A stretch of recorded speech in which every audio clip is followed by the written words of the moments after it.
నమస్తే, welcome to Suman TV. నేను పద్మిని. ప్రస్తుతంతో పాటు ప్రముఖ ఆధ్యాత్మికవేత్త, శ్రీదేవి శ్రీ విద్యాపీఠం వ్యవస్థాపకులు, శ్రీ లక్ష్మీ గణపతి ఆలయం నిర్వాహకులు, స్వర్ణ దేవాలయం నిర్మాణ సంకల్పకర్త, శ్రీ విద్య ఉపాసకులు, బ్రహ్మశ్రీ తేరాల సుబ్రహ్మణ్య శాస్త్రి గారు మనతో పాటు ఉన్నారు. మాట్లాడదాం. నమస్కారం అండి. నమస్తే తల్లి. కామాఖ్య అమ్మవారు వింటూ ఉన్నామండి. ఆర్థిక సమస్యలు ఉన్నాయా? కామాఖ్య వెళ్ళిపోండి. పెళ్ళవ్వట్లేదా? కామాఖ్య వెళ్ళిపోండి. ఇంకా అక్కడ మరి వాళ్ళ ఆచారం ప్రకారం ఇది చేయండి, అది చేయండి అని చెప్తూ ఉంటారు.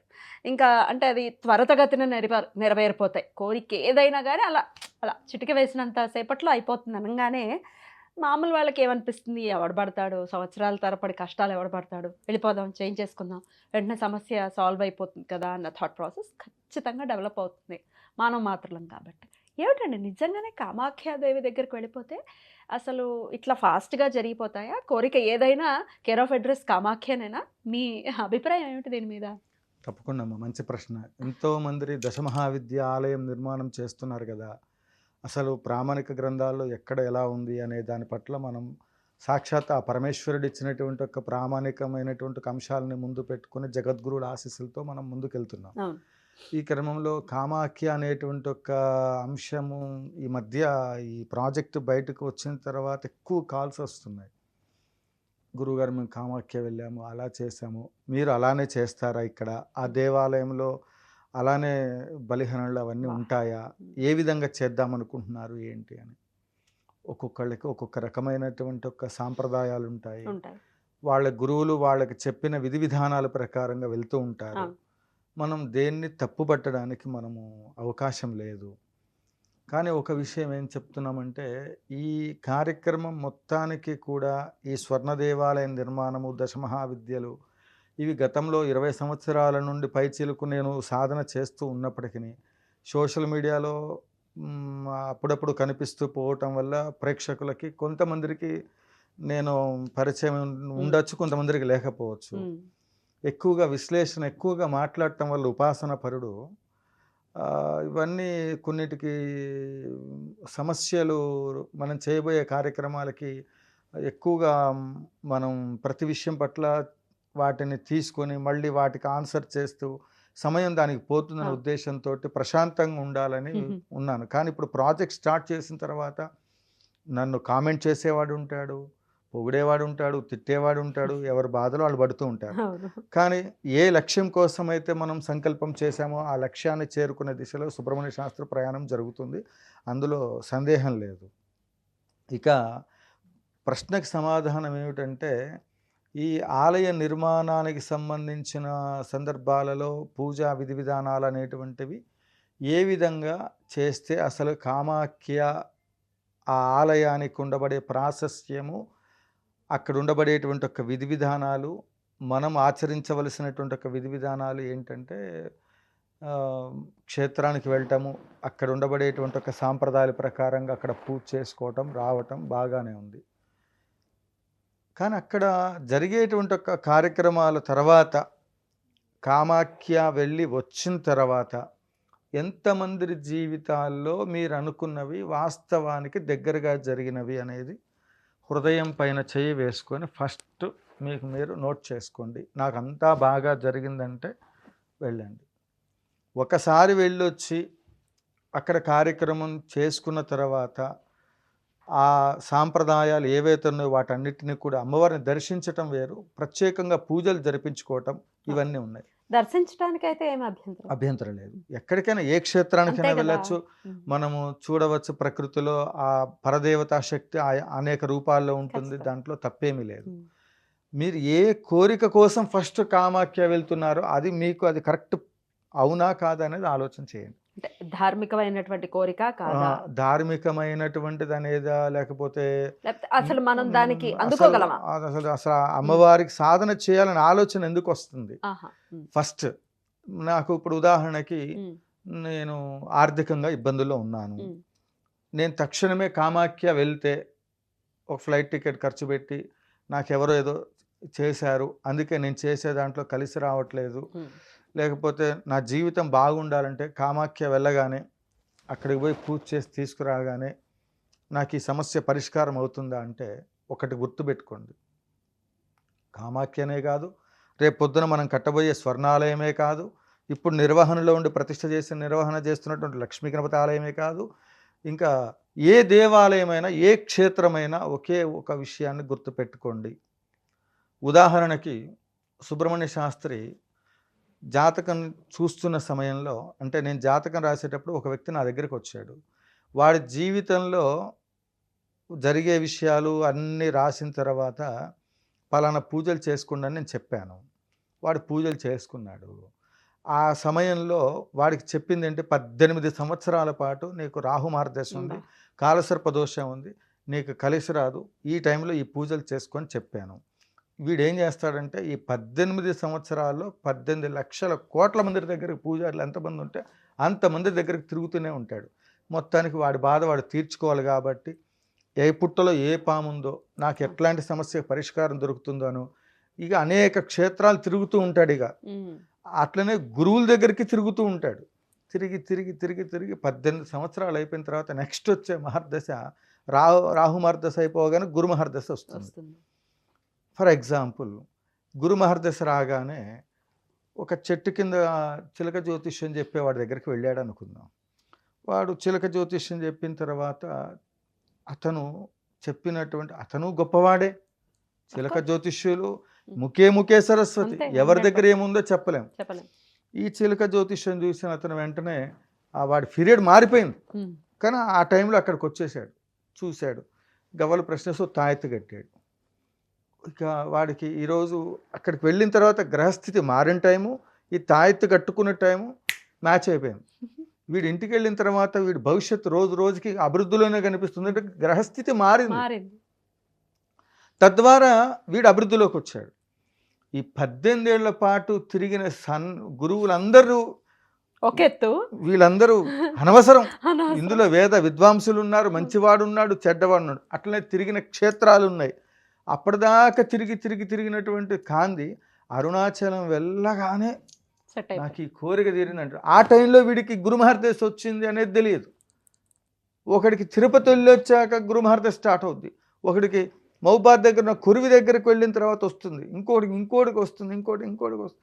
ఆ సమయాలు అక్కడికి వెళ్ళినప్పుడు వాడి గ్రహస్థితి మారిన తర్వాత దానికి వాడు కలిసి వచ్చి వీడు వెళ్ళి ఆ అమ్మకి ఈ అమ్మకి ఆ ఇంట్లో ఉన్నవాడికి వాడు బంధువుకి చెప్తాడు, అరే నేను నిన్న చిలక జ్యోతిష్యం చెప్పించుకున్నా, పలానా చిలక జ్యోతిష్యుడు ఉన్నాడు లేదో అక్కడ వెళ్ళి తాయెత్తు కట్టంగానే నాకు తెల్లారిపాటికల్లా దశ మారిపోయింది అంటాడు.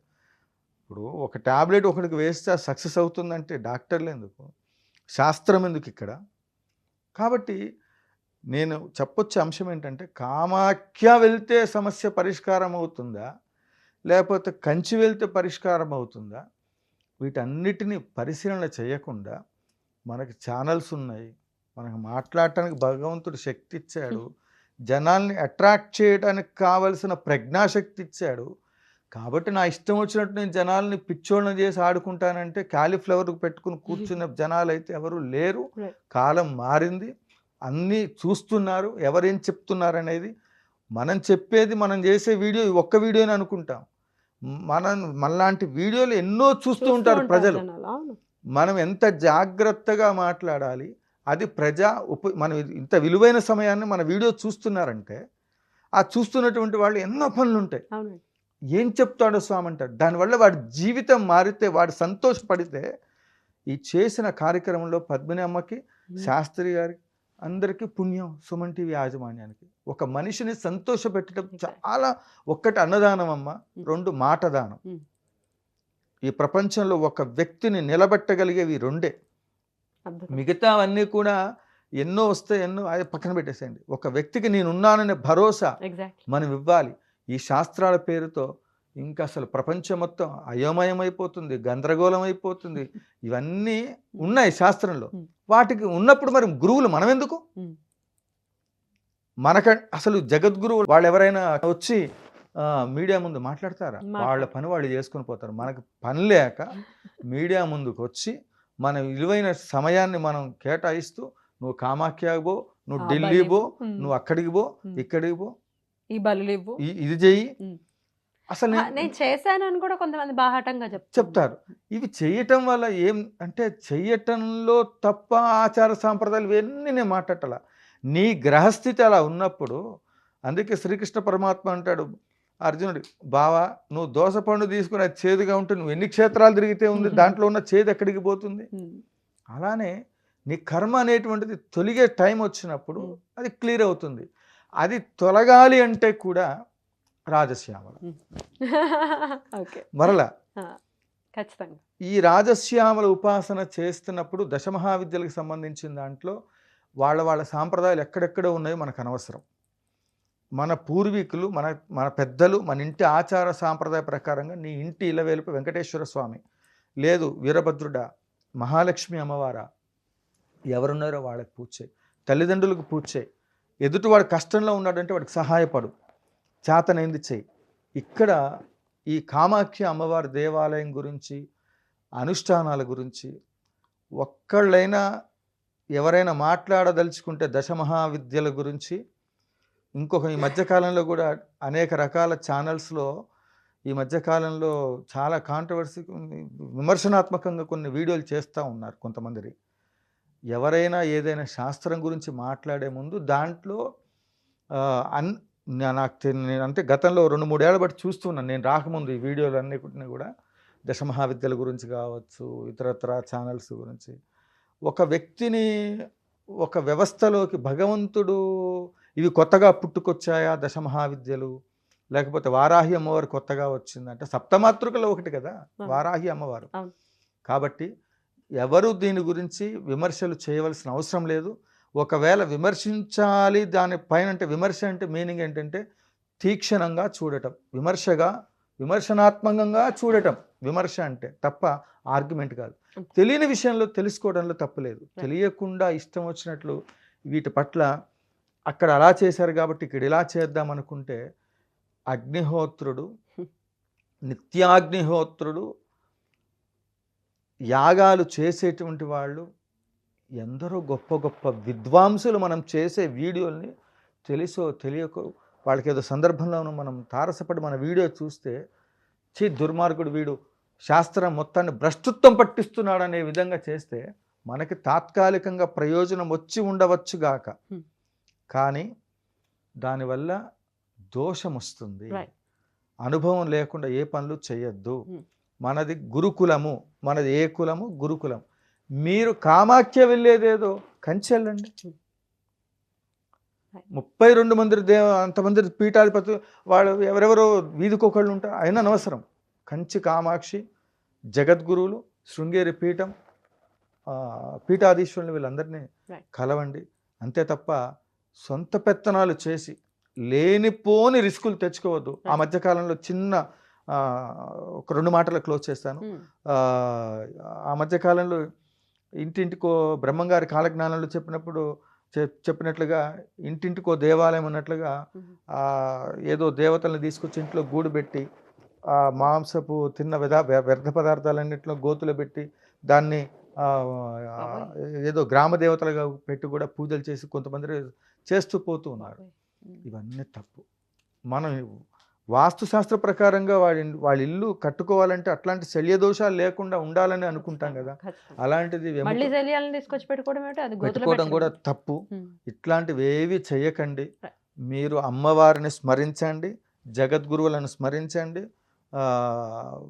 శ్రీరామచంద్రమూర్తినో ఇట్లా మనకు తెలిసిన దేవతలను హనుమంతుల వారినో అర్చించండి, శివుడికి అభిషేకం చేయండి. కొత్తవైనటువంటి ఒక పద్ధతులను ఇక్కడ తెచ్చి పెట్టవద్దు. సమయాచారంలో ఉన్నాం కాబట్టి మన దేశ సాంప్రదాయం, ఆ సాంప్రదాయంలో మీరు ఒకవేళ వెళ్ళదలుచుకున్నారు, అలా వెళ్ళదలుచుకున్నప్పుడు ఇంకా కంటిన్యూషన్గా అలా వెళ్ళండి. మళ్ళీ రావడాలు ఇంకా దీని ఈ ప్రాసెస్లో రావద్దని నేను చెప్పట్లేదు. వాళ్ళ అభిప్రాయాలు ఎలా ఉన్నప్పటికీ కూడా 2 పడవల మీద కాలు వేయద్దు.